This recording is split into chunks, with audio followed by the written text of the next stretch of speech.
From one Mr. Fingers track to another. Well, all right, we are back. It is officially the second hour, even though it's already 7:38. We got about 20 more minutes before we get in here. 219-885-1371. The number again, 219-885-1371. Let me get this caller. Hello, caller. Yeah, how you doing? I'm enjoying the show. It's all you good. mentioned the birthday people. Yes, yes. Okay, I had a chance to meet Tony Zell. Yeah. Oh, really? Oh yeah, I used to box in CYO when I was a teenager. Yeah. And he came. We had a gym at the alley of 11th and Broadway, on the west side of the street. Go down. You go to the alley. Go downstairs with him. And he came and visited. We all got a chance to shake his hand. That probably was in 61 or 62, something like that. Right. And then I also ran into him again because I knew who he was. I ran into him at Gary National Bank. Oh, okay. Yep. So I ran into Tony Zell twice. So was the champ cool? Thank you. Was the champ cool? Huh? Was the champ cool, people? Was he cool? Champ cool. What you mean? Was he nice? No, he was a regular guy. He was a regular guy. He came to see us, man. We didn't have to go see him. Wow. He came downstairs. We had a boxing guy that was a Gary fireman. His name was Art Andrew, a nice man. And he knew Tony Zell, and he had him come by the gym, and we all spoke to him and shook his hand. Oh, no, he was cool. He was a nice guy. All right. Thank you for your call, brother. And one more. You didn't mention him, but I got a chance to shake Cassius Clay's hand. Oh, well, all right. The greatest. One night I was going in the high chaparral back in the day. And when I pulled up, I could see he was driving a Rolls Royce or something like that. He was and his wife was in the car. And I said, man, this got to be. And sure enough, as I was going indoor, he came. He's very friendly, too. Oh, that's I got cool, a chance brother. to shake his hand back in the day. It's all good, brother. Thank you for your call, man. Okay, man. Take care. Feel free to call in anytime. Hello, caller. What about the bike scandal in New York? I don't know anything about that. But yeah, well, folks, here on Issues and Answers Friday, I got about 20 minutes before I got to get out of here before Marion Williams comes in and starts regulating with the 2x4. So I think it's time for it's a better time than any to introduce our new segment for the kids.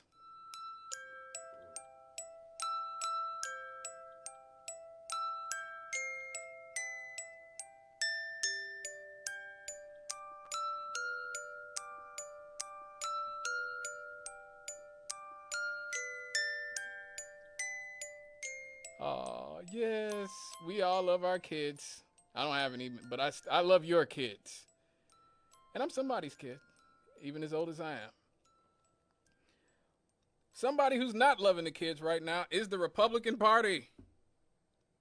That's for certain, because the Republican Party seems to be well and intended on bringing back child labor. Literal child labor. Yes, I am not joking.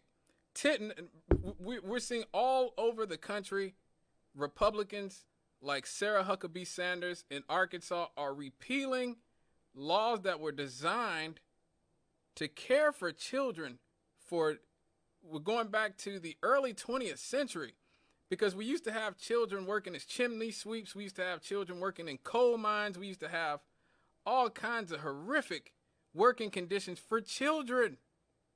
You had children dying of black lung, and the Republicans seem to be intent to undo all the laws that protected children from being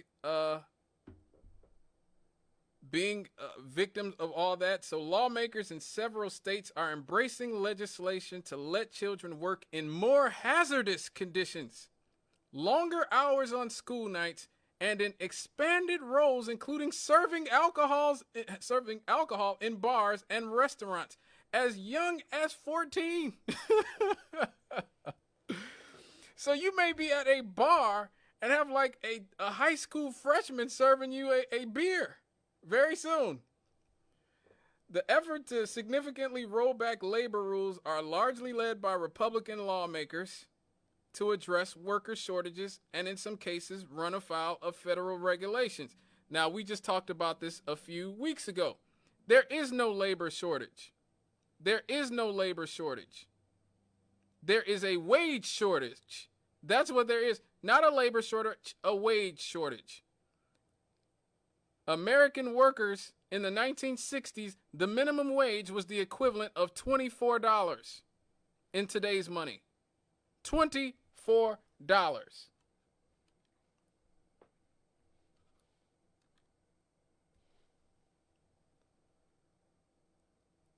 The $7.25 that workers are asked to work for today is the equivalent of 83 cents an hour in 1968 dollars. So all that propaganda you're hearing from the corporate media, this is why I encourage you, if you listen to this show, do not listen to the corporate media. CNN, MSNBC, Fox News, they are all corporate capitalist propaganda. They hate workers. They support the exploitation of workers. That's why I do not respect them, okay? At all, okay? They want workers to work for a fraction of what their parents and grandparents work for. And that is why there is a worker shortage. But let's get back to the story. Child welfare advocates actually worry that the measures represent a coordinated push to scale back hard-won protections for children. Lawmakers propose loosening child labor laws in at least 10 states over the past 2 years, according to a report published last month by the left-leaning Economic Policy Institute. Some bills became law while others were withdrawn or vetoed.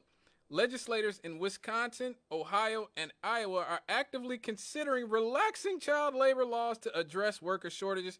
Again, they want to pay slave wages and a fraction of what they paid people's grandparents. That is why they are having trouble finding workers, not because people don't want to work. Don't regurgitate corporate capitalist propaganda, folks. It ain't a good look.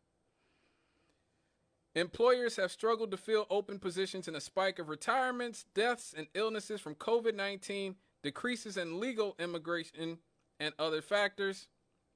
Wisconsin lawmakers back a proposal to allow 14-year-olds to serve alcohol in bars and restaurants.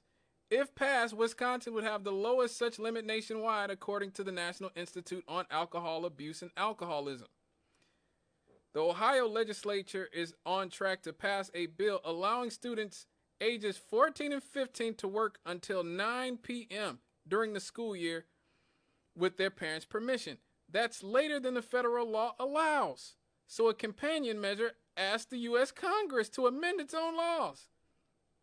Under the Federal Fair Labor Standards Act, students that age can only work until 7 p.m. during the school year. Congress passed this law in 1938 to stop children from being exposed to dangerous conditions and abusive practices in mines, factories, farms, and street trades. Republican Arkansas Governor Sarah Huckabee Sanders signed a law in March eliminating permits that required employers to verify a child's age and their parents' consent. Without work permit requirements, companies caught violating child labor laws can more easily claim ignorance. Like, we didn't know that 10-year-old that we hired to clean a bone saw was 10. We just thought he was short.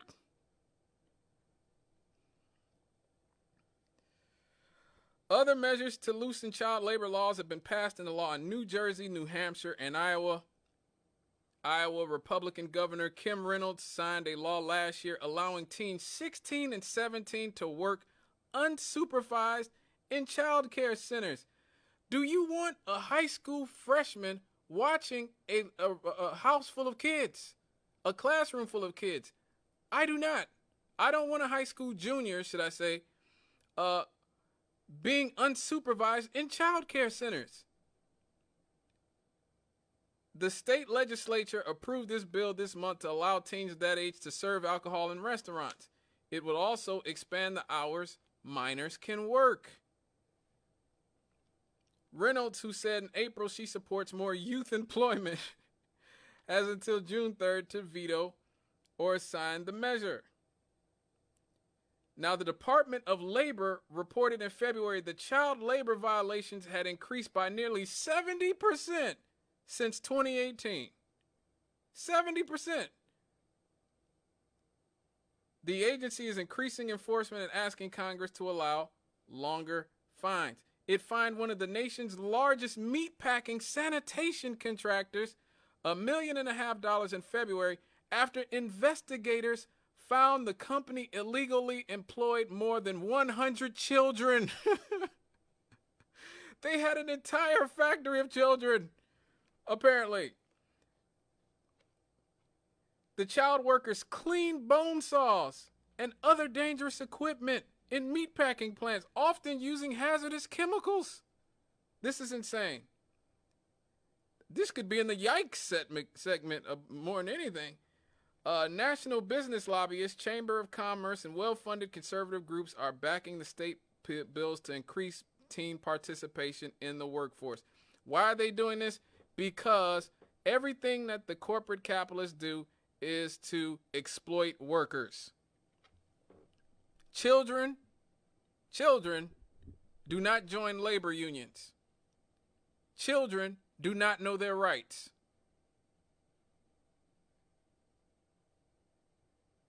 Children can be talked into doing all kinds of things. Even when I was young, even when I was a young adult, I remember I used to work at this car wash here in the city of Gary for $5.15 an hour. And I was about 19 or 20 years old at the time, I think. And there was a situation where this car wash used to sit on the top of a hill, and so when we rolled the cars out of the car wash, it would have to go down a hill, and we'd have to stop the cars before it rolled out into the streets and caused an accident.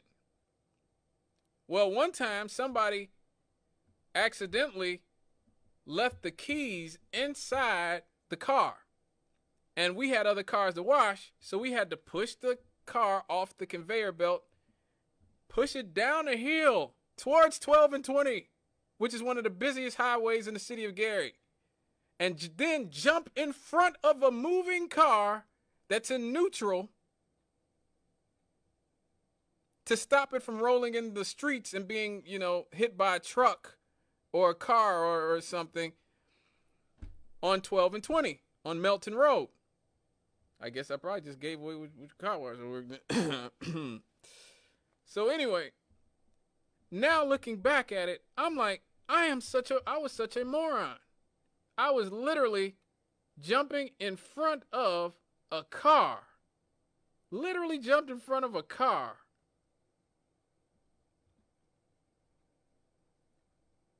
I literally jumped in front of a car in order to stop it from going into the street, into the busy highway, because I didn't know any better. And so we're seeing, this is why they're bringing back child labor. They would say everything about how it's about teaching kids responsibility and all this other stuff. Republicans are the last people who need to be teaching anybody about personal responsibility. They voted for Donald Trump. They don't care about responsibility. They don't care about work habits. Again, they voted for Donald Trump. This is about the exploitation of workers and wanting to push down wages so that they don't have to pay a living wage. But I've always lived by the motto of FDR. If you cannot afford to pay a living wage to your workers, then you shouldn't be in business. It is that simple. Whew. All right, folks. I'm on my way up on out of here, so I'll be back to mop up here on Issues and Answers. Stay with me now.